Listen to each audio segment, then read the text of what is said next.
Scroll ಮಾಡಬೇಡ. ಈ video ನಿನ್ನ ಮುಂದೆ ಕಾಣಿಸಿಕೊಳ್ಳುವುದಕ್ಕೆ ಒಂದು ಕಾರಣವಿದೆ. ನಾನು ಕೃಷ್ಣನು. ಪಾರ್ಥ, ಇಂದು ನಿನ್ನೊಳಗೆ ಒಂದು ತಳಮಳ ಇದೆ, ಒಂದು ಬಾಯಾರಿಕೆ ಇದೆ.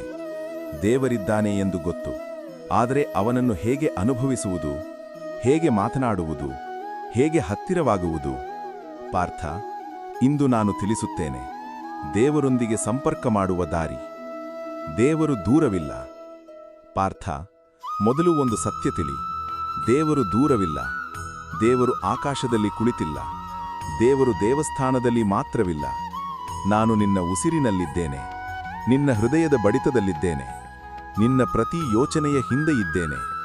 ಪಾರ್ಥ, ಭಗವದ್ಗೀತೆಯಲ್ಲಿ ನಾನು ಹೇಳಿದ್ದೇನೆ, ನಾನು ಎಲ್ಲ ಜೀವಿಗಳ ಹೃದಯದಲ್ಲಿ ನೆಲೆಸಿದ್ದೇನೆ. ನಿನ್ನ ಒಳಗೆ ನಾನಿದ್ದೇನೆ. ಹಾಗಾದರೆ ನೀನು ಯಾಕೆ ಹೊರಗೆ ಹುಡುಕುತ್ತಿದ್ದೀಯಾ? ಸಂಪರ್ಕ ಕಡಿದು ಹೋಗಿರುವುದು ಯಾಕೆ? ಪಾರ್ಥ, ದೇವರು ದೂರ ಹೋಗಿಲ್ಲ, ನೀನೇ ದೂರ ಹೋಗಿದ್ದೀಯಾ.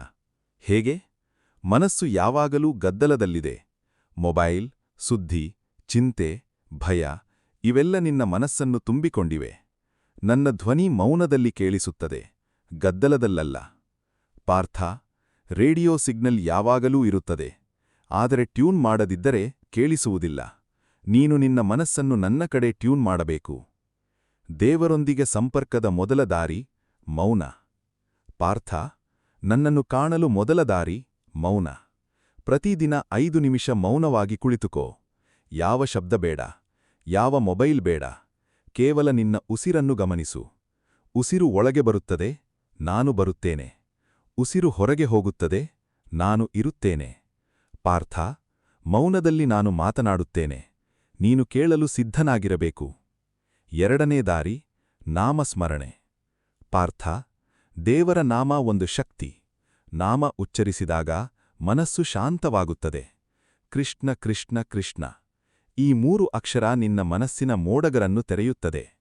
ಪಾರ್ಥ, ನೀನು ನಡೆಯುವಾಗ, ಕೆಲಸ ಮಾಡುವಾಗ, ಉಣ್ಣುವಾಗ ಮನಸ್ಸಿನಲ್ಲಿ ನನ್ನ ನಾಮವಿರಲಿ. ನಾಮ ಎಲ್ಲಿ ಇರುತ್ತದೋ ಅಲ್ಲಿ ನಾನಿರುತ್ತೇನೆ. ಮೂರನೇ ದಾರಿ ಕೃತಜ್ಞತೆ. ಪಾರ್ಥ, ದೇವರೊಂದಿಗೆ ಸಂಪರ್ಕ ಮಾಡಲು ಅತ್ಯಂತ ಸರಳ ದಾರಿ ಕೃತಜ್ಞತೆ. ಪ್ರತಿದಿನ ಬೆಳಿಗ್ಗೆ ಎದ್ದ ಮೇಲೆ ಹೇಳು, ದೇವರೇ, ಇಂದು ಒಂದು ಹೊಸ ದಿನ ಕೊಟ್ಟೆ, ಧನ್ಯವಾದ. ಊಟ ಮಾಡುವಾಗ ಹೇಳು, ಈ ಅನ್ನ ಕೊಟ್ಟ ದೇವರಿಗೆ ಧನ್ಯವಾದ. ರಾತ್ರಿ ಮಲಗುವ ಮುನ್ನ ಹೇಳು, ಇಂದಿನ ದಿನ ಕಾಪಾಡಿದ ದೇವರಿಗೆ ಧನ್ಯವಾದ. ಪಾರ್ಥ, ಕೃತಜ್ಞತೆ ಒಂದು ಬಾಗಿಲು. ಆ ಬಾಗಿಲು ತೆರೆದಾಗ ನಾನು ಒಳಗೆ ಬರುತ್ತೇನೆ. ನಾಲ್ಕನೇ ದಾರಿ ಪ್ರಕೃತಿಯಲ್ಲಿ ನನ್ನನ್ನು ಕಾಣು. ಪಾರ್ಥ, ನಾನು ಕೇವಲ ಮೂರ್ತಿಯಲ್ಲಿಲ್ಲ. ಮರದ ಎಲೆ ಅಲ್ಲಾಡುವಾಗ ನಾನಿದ್ದೇನೆ. ನದಿ ಹರಿಯುವಾಗ ನಾನಿದ್ದೇನೆ. ಸೂರ್ಯ ಮೂಡುವಾಗ ನಾನಿದ್ದೇನೆ. ಮಗು ನಗುವಾಗ ನಾನಿದ್ದೇನೆ. ಪಾರ್ಥ, ಪ್ರಕೃತಿ ನನ್ನ ರೂಪ. ನೀನು ಪ್ರಕೃತಿಯನ್ನು ಪ್ರೀತಿಸಿದಾಗ ನನ್ನನ್ನೇ ಪ್ರೀತಿಸಿದಂತೆ. ಇಂದು ಒಂದು ಮರವನ್ನು ನೋಡು, ಆಕಾಶವನ್ನು ನೋಡು, ಮನಸ್ಸಿನಲ್ಲಿ ಹೇಳು, ಇದರಲ್ಲಿ ದೇವರಿದ್ದಾನೆ. ಆಗ ನೀನು ನನ್ನನ್ನು ಕಾಣುತ್ತೀಯ. ಐದನೇ ದಾರಿ ಒಳಗಿನ ಧ್ವನಿ ಕೇಳು. ಪಾರ್ಥ, ನಿನ್ನ ಒಳಗೆ ಒಂದು ಧ್ವನಿ ಇದೆ. ಅದು ಯಾವಾಗಲೂ ಸರಿಯಾದ ದಾರಿ ತೋರಿಸುತ್ತದೆ. ನೀನು ತಪ್ಪು ಮಾಡಲು ಹೊರಟಾಗ ಒಳಗಿಂದ ಒಂದು ಮಾತು ಬರುತ್ತದೆ, ಬೇಡ. ಯಾರಿಗಾದರೂ ಸಹಾಯ ಮಾಡಲು ಹೊರಟಾಗ ಒಳಗಿಂದ ಉತ್ಸಾಹ ಬರುತ್ತದೆ. ಪಾರ್ಥ, ಆ ಧ್ವನಿ ನನ್ನದು. ಅದನ್ನು ಕೇಳು, ಅದನ್ನು ನಂಬು. ಒಳಗಿನ ಧ್ವನಿ ಕೇಳುವುದು ಕಲಿತರೆ ನೀನು ನನ್ನ ಜೊತೆ ಮಾತನಾಡುತ್ತಿದ್ದೀಯಾ. ಸಂಪರ್ಕಕ್ಕೆ ಅಡೆತಡೆಗಳು ಯಾವುವು? ಪಾರ್ಥ, ದೇವರೊಂದಿಗೆ ಸಂಪರ್ಕ ಮಾಡಲು ಅಡೆತಡೆಗಳಿವೆ. ಮೊದಲನೆಯದು ಚಿಂತೆ. ಚಿಂತೆ ಮನಸ್ಸನ್ನು ತುಂಬಿಕೊಂಡಾಗ ನನ್ನ ಧ್ವನಿ ಕೇಳಿಸುವುದಿಲ್ಲ. ಎರಡನೆಯದು ಅಹಂಕಾರ. ನಾನೇ ಎಲ್ಲ ಮಾಡಬಲ್ಲೆ ಎಂಬ ಭಾವ ನನ್ನಿಂದ ದೂರ ಮಾಡುತ್ತದೆ. ಮೂರನೆಯದು ಅಶ್ರದ್ಧೆ. ದೇವರು ಕೇಳುತ್ತಾನೆಯೋ ಎಂಬ ಸಂಶಯ ಸಂಪರ್ಕವನ್ನು ದುರ್ಬಲ ಮಾಡುತ್ತದೆ. ಪಾರ್ಥ, ಚಿಂತೆ ಬಿಡು, ನನ್ನ ಮೇಲೆ ಇಡು. ಅಹಂಕಾರ ಬಿಡು, ನಮ್ರನಾಗು. ಅಶ್ರದ್ಧೆ ಬಿಡು, ನಂಬಿಕೆಯಿಂದ ಬಾ. ದೇವರೊಂದಿಗೆ ಮಾತನಾಡು. ಪಾರ್ಥ, ದೇವರೊಂದಿಗೆ ಮಾತನಾಡಲು ವಿಶೇಷ ಮಂತ್ರ ಬೇಡ. ಸಂಸ್ಕೃತ ತಿಳಿಯಬೇಕಿಲ್ಲ. ನಿನ್ನ ಭಾಷೆಯಲ್ಲಿ ಮಾತನಾಡು.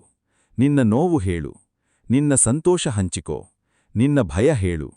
ದೇವರೇ, ಇಂದು ನನಗೆ ತುಂಬಾ ಕಷ್ಟವಾಯಿತು, ನೀನು ಸಹಾಯ ಮಾಡು. ಇಷ್ಟು ಸಾಕು ಪಾರ್ಥ, ನಾನು ಕೇಳುತ್ತೇನೆ. ನಾನು ಅರ್ಥ ಮಾಡಿಕೊಳ್ಳುತ್ತೇನೆ. ಸಂಪರ್ಕ ಇದ್ದಾಗ ಏನಾಗುತ್ತದೆ? ಪಾರ್ಥ, ದೇವರ ಸಂಪರ್ಕ ಇರುವ ಮನುಷ್ಯ ಎಂದಿಗೂ ಮುರಿಯುವುದಿಲ್ಲ. ಅವನು ಬಾಗಬಹುದು, ಆದರೆ ಮುರಿಯಲಾರ. ಇಂದು 3 ಹೆಜ್ಜೆ. ಪಾರ್ಥ, 1. ಬೆಳಿಗ್ಗೆ 5 ನಿಮಿಷ ಮೌನವಾಗಿ ಕುಳಿತು ಉಸಿರನ್ನು ಗಮನಿಸು. ಮನಸ್ಸಿನಲ್ಲಿ ಹೇಳು, ದೇವರೇ, ನೀನು ಇಲ್ಲಿದ್ದೀಯಾ, ನಾನು ನಿನ್ನನ್ನು ಅನುಭವಿಸುತ್ತೇನೆ. 2. ಇಂದು ಒಂದು ಸಲ ಪ್ರಕೃತಿಯನ್ನು ನೋಡು. ಮರ, ಆಕಾಶ, ಹಕ್ಕಿ, ಏನಾದರೂ ಸರಿ. ಇದರಲ್ಲಿ ದೇವರಿದ್ದಾನೆ ಎಂದು ಅನುಭವಿಸು. 3. ರಾತ್ರಿ ಮಲಗುವ ಮುನ್ನ ನಿನ್ನ ಭಾಷೆಯಲ್ಲಿ ದೇವರೊಂದಿಗ ಮಾತನಾಡು. ಇಂದಿನ ದಿನದ ಒಂದು ವಿಷಯ ಹೇಳು. ಅಂತಿಮ ಮಾತು.